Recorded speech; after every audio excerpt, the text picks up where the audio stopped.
ஸ்ரீ குருப்யோ நமஹ. தெய்வத்தின் குரல் இரண்டாம் பகுதி 77வது தலைப்பு. ஜாதி முறை. பிறப்பாலேயே குணமும் தொழிலும். தொடர்ச்சி.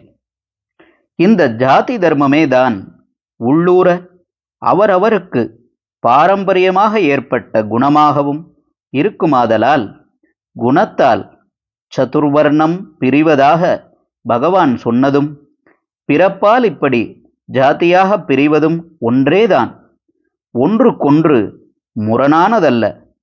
தியரி, பிராக்டிஸ் என்று வெவ்வேறு விஷயங்களை சொல்கிற தோஷம் பரமாத்மாவுக்கு ஏற்படவில்லை. பரசுராமர், துரோணாச்சாரியார் இவர்கள் பிராமணராயினும் க்ஷத்திரிய குணத்தோடு இருந்தார்களே. தர்மபுத்திரர் க்ஷத்திரியராயினும் பிராமண குணத்தோடு இருந்தாரே. விஸ்வாமித்திரர் புஜபல பராக்கிரமத்தோடும் ராஜச குணத்தோடும் இருந்துவிட்டே அப்புறம் பிரம்மரிஷி ஆனாரே என்றால் இதெல்லாம் கோடியில் ஒன்றாக இருந்த எக்ஸப்ஷன்கள், விதி விலக்குகள்தான். எந்த ரூலானாலும் எக்ஸப்ஷன் உண்டோ இல்லையோ?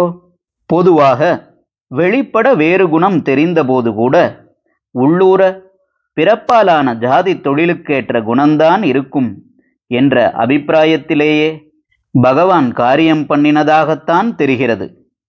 அதெப்படி பிறப்பே குணத்தை தொழிலுக்கேற்றதாக அமைத்து கொடுத்தது என்றால், இண்டிவிஜுவாலிட்டியுடன் தனித்தன்மையுடன் ஹெரிடிட்டி பாரம்பரியம் என்பதும் சேர்ந்தேதான் ஒரு மனுஷனை உருவாக்குகிறது என்று இக்கால சைக்காலஜியும் சொல்கிறதல்லவா?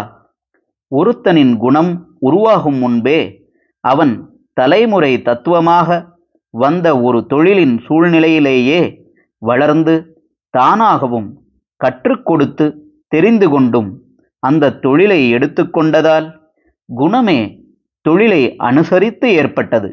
நமக்கு என்று ஏற்பட்ட தொழில் இது என்று அவரவரும் துராசையோ போட்டியோ இல்லாமல் நிம்மதியாக பிரிந்திருந்து தொழில்களை செய்து கொண்டு மொத்த சமூகம் ஒற்றுமையாயிருந்த காலத்தில் இப்படிப்பட்ட சூழ்நிலையில் பிறந்து அதிபால்யத்திலேயே அந்த தொழிலை பார்த்து அதிலே ஒரு பற்று, ஆப்டிடியூட் உண்டானதால் பிறப்புப்படி செய்வதே குணப்படி செய்வதாகவும் ஆயிற்று. இப்போது சீர்திருத்தவாதிகள் என்ன சொன்னாலும் பழைய ஏற்பாட்டில்தான் திறமை, குணம் இவையும் தொழிலோடு அனுசரணையாக கலந்து இருந்தன. ஒருத்தன் தன் குணத்துக்கு அனுசரணையாக தொழிலை செய்தான் என்றால் அது பழைய தர்மப்படி செய்தபோதுதான் இருந்தது என்பேன். இப்போது இதை தலைகீழாக மாற்றி திரித்து பேசுகிறார்கள். இப்போது மனோதத்துவத்தை ரொம்பவும் ஆராய்ச்சி செய்கிறவர்கள் கூட என்ன சொல்கிறார்கள்?